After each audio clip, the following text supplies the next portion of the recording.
All right, today we're going to journey back in time and dive into the incredible story of Africa's great early kingdoms.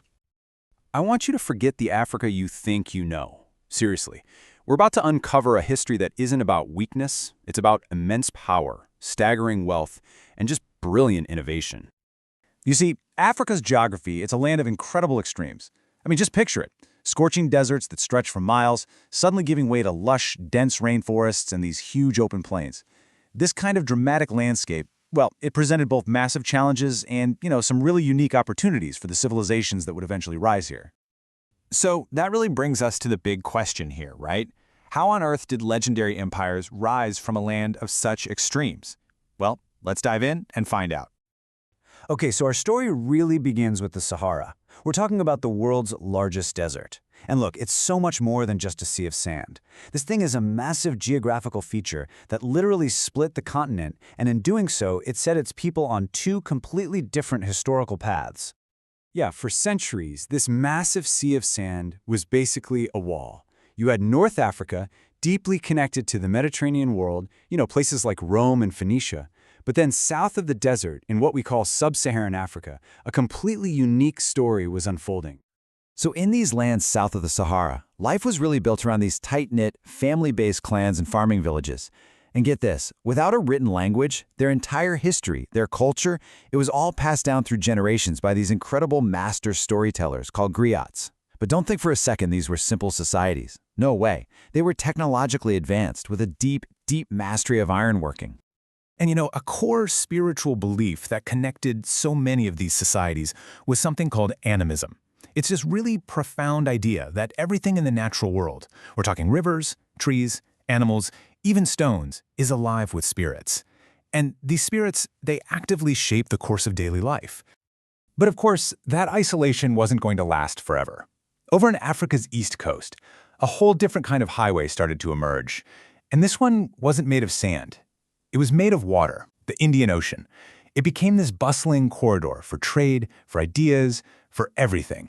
And we're not talking about some small local network. This was a global superhighway. You had goods, ideas, and people flowing between the East African coast and all these distant lands, Arabia, Persia, even as far as India. It was literally connecting the continent to the very heart of the ancient world. And the stuff that was flowing out of Africa? Absolutely astonishing. We're talking about massive amounts of ivory and gold, which were transformed into these incredible luxury goods, like intricate chess pieces and fine jewelry. But it was also things like leopard skins and tortoise shells that got made into everyday items like combs. East Africa was, for real, a treasure chest for the rest of the world. Now, this trade wasn't just about money and goods. It was about ideas. A perfect example is the powerful kingdom of Aksum. Their close trading relationship with the Roman Empire led to something, well, profound. It became a major hub for Christianity, a faith that took incredibly deep root right there in the region. And all this constant back and forth between Arab merchants and the local Bantu-speaking Africans, it was so intense, so profound, that it actually created a whole new language. You've heard of it, Swahili. It's this beautiful blend of Arabic and African roots, and it's still spoken by millions of people today. Amazing. Okay, so let's shift gears a bit. We're going to move our focus from that ocean highway in the east over to the Great Sand Sea of the west. Because over here, mastering the Sahara well, it didn't just create wealth. It forged a literal golden age of empires. Yeah, for centuries, everyone thought the Sahara was just this impassable barrier. But the people of West Africa did something completely remarkable. They figured out how to conquer it. I mean, they didn't go around the desert, they went straight through it. And in doing so, they created one of the most lucrative and, let's be honest, dangerous trade routes in all of human history. So what was the secret? Well, the engine behind all this wealth was actually pretty simple, but incredibly powerful. You had West Africa sitting on almost unimaginable amounts of gold, but they lacked salt, which was absolutely essential for preserving food back then. Meanwhile, up in North Africa, they had mountains of salt, but they craved gold for coins and luxury goods. The solution? It was brilliant in its simplicity. Trade gold for salt.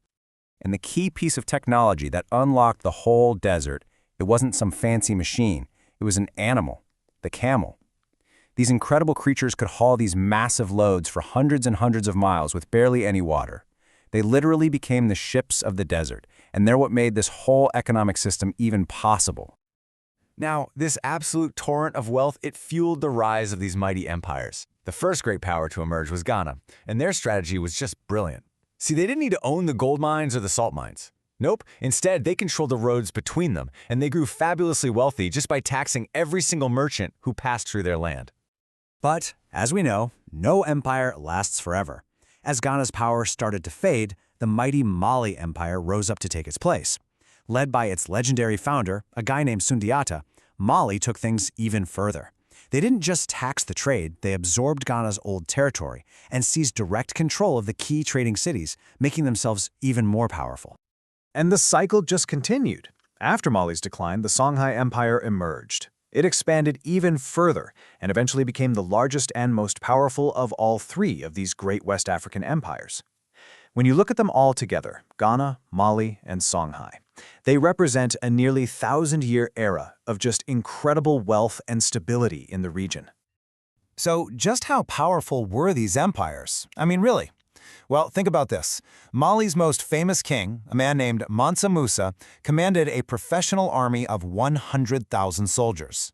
100,000! That massive force was absolutely essential for protecting those trade routes, which were the literal lifeblood of his vast, wealthy empire. And you know what? No one, and I mean no one, showed off this wealth more spectacularly than Mansa Musa. On his famous pilgrimage, his Hajj, to Mecca, his caravan was so loaded with gold that he just gave it away. He literally handed it out. In fact, he gave away so much gold that he actually crashed the economy in cities like Cairo for years. Can you imagine? This single, stunning display of wealth, it put West Africa on the world map forever. So, when we kind of pull back and look at the big picture here, two powerful forces of change really stand out. These are the things that reshaped these African societies over and over again. Because ultimately, these vast trade networks, they carried something so much more precious than gold or salt. They carried ideas. They spread the religion of Islam across the continent, they gave birth to brand new languages like Swahili, and they wove Africa right into this incredible global tapestry of culture and faith.